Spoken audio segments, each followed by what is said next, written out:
Alright guys, is the Switch more powerful than the Xbox 360 and the PlayStation 3? Before I answer that, I just want to give you my opinions and views on the Xbox 360 and PS3. Now, Xbox 360, guys, it was magic. Magic. I remember 2005 going out there at launch with two of my other friends to get the Xbox 360. I could have a whole video on that day and what happened in getting the Xbox 360. But what I could say as far as the games, Gears of War, Halo, especially Gears of War. Gears of War to this day is still my favorite game. And the 360 library, guys, when it comes to exclusives and just it was insane. It was insane. There was so many games for the Xbox 360. Unfortunately, Microsoft has recently closed the Xbox 360 store, so you can't download any games off the store anymore to your Xbox 360, unfortunately. But the Xbox 360, guys, incredible, incredible. Like I said, magic, magic. Now, let me talk about the PS3. Now, the PS3, another amazing system, guys. I like the PS3 Fat, the original one, and followed by the Slim.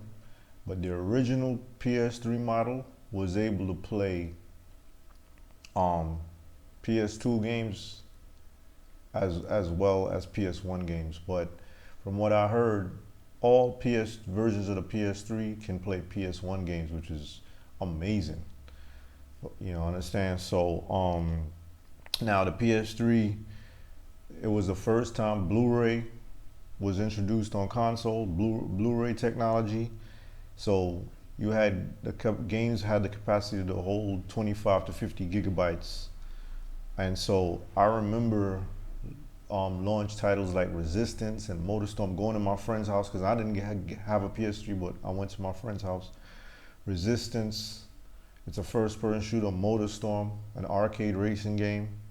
And then you had Uncharted 1 to 3 came out for the PS3, and tons of Japanese games and Japanese RPGs, and just tons of games. And so the PS3, it was simply incredible, simply incredible. Now, would I put the Xbox 360 above the PS3? As an Xbox fan, yes, but guys, both systems were incredible. So in reality, neither was better than the other. Both systems were incredible. And that's it about the PS3. But like I said again, guys, the PS3 is another great, great, great system. You understand? Now, okay, so now I'm going to tell you how fast the Nintendo Switch is compared to the PS3 and Xbox 360. And if you want to hear what I have to say about the Switch, I have a video entitled Why No One Has Copied the Nintendo Switch, where I give you my views on the Switch, so you can check out that video. So the Nintendo Switch, how fast is it compared to the Xbox 360 and PS3?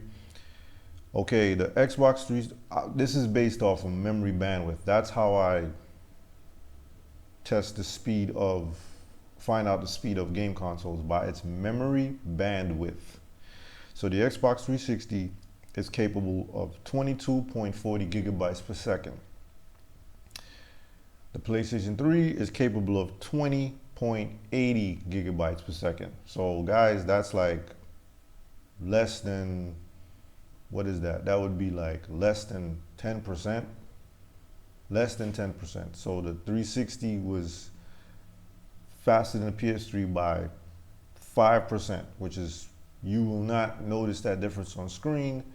The reason why a lot of 360, the reason why there were some 360 multi-platform games that performed better was because it was easier to develop for the Xbox 360 than the PlayStation 3. But after a while, after a few years, developers did get a better idea of how to build games on the PS3.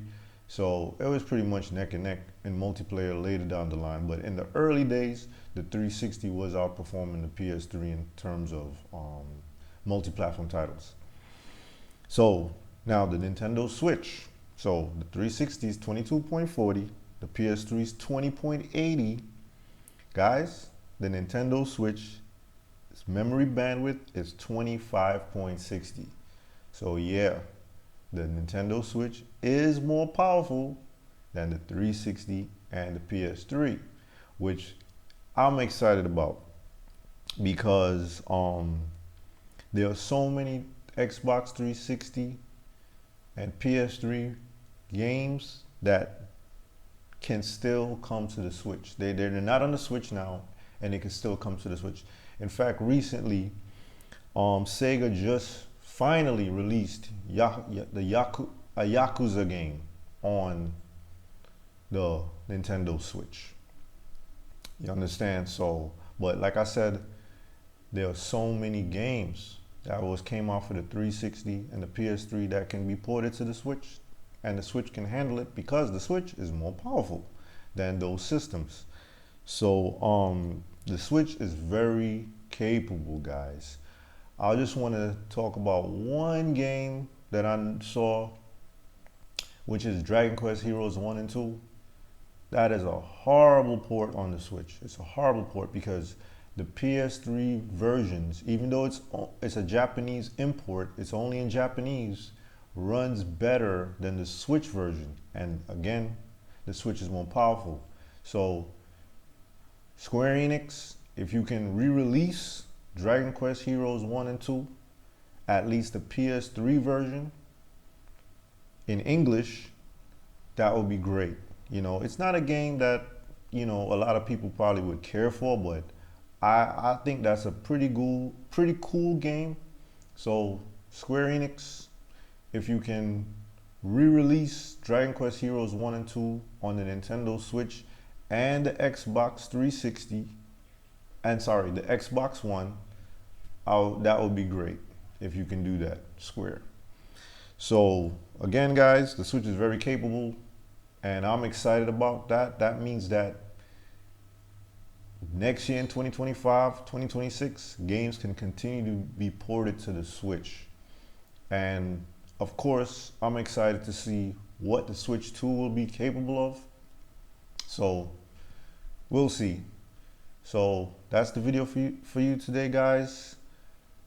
Thank you for watching. If you enjoyed the video, don't forget to give me a thumbs up, hit the like button, and don't forget to subscribe to the channel, as I will be bringing you guys more videos about video games, the video game industry, and I am going to be talking about other stuff on the channel, guys. So stay tuned for all of that.